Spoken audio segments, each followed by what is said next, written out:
Welcome to Reflection Tuesday for June 30th, 2020. Today's reflection is for parents or grandparents or aunts and uncles who have little children around. When my grandson Phineas was 5 years old, he always had a pocket full of little Lego people with hats and tools and everything, like this one.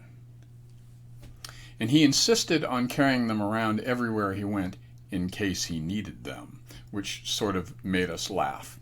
Phineas and his parents were visiting, and we took them to breakfast at a place where the pancakes are bigger than Phineas. And while we were waiting for our food, at the table in front of us, a 3-year-old was having a major meltdown, screaming, crying, absolutely inconsolable.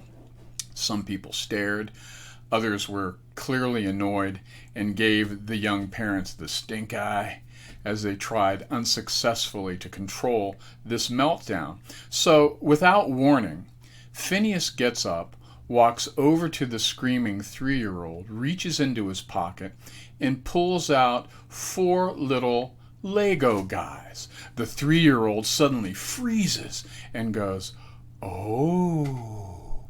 Now in Latin, that's called a meltdown interruptus.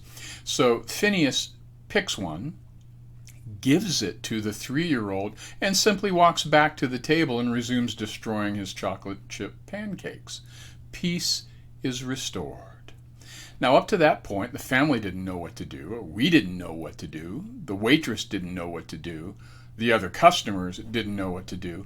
But my grandson's 5-year-old brain said, I got this. He saw another person about his own size in pain, under duress, obviously suffering in some way, and he did something about it. He didn't require any detailed understanding of what the problem was in order to respond. He just kept it simple. Sometimes adults are like the disciples, competitive, anxious about who's the best or the smartest or the greatest.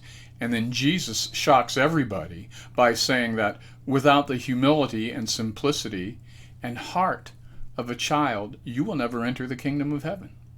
I'm pretty sure Phineas didn't give one thought to who's the greatest or the best or the smartest before he did what he did to restore a little peace to the world. Phineas, in his age-appropriate way, demonstrates what Jesus teaches. Every person is valuable and irreplaceable, especially the ones who get the stink eye from others.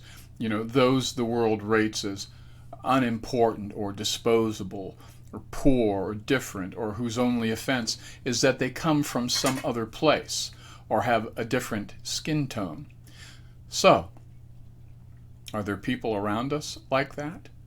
Are they in our church or our neighborhood or our city or our family?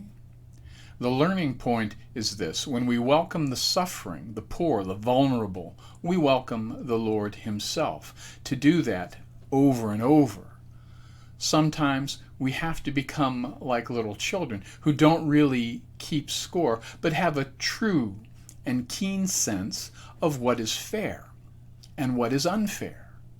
Jesus and children are experts in identifying what is not fair. That's the first learning point. The second learning point from the book of wisdom, equally important, is always carry at least 4 little Lego guys in your pocket. Peace be with you. Stay healthy. See you next week.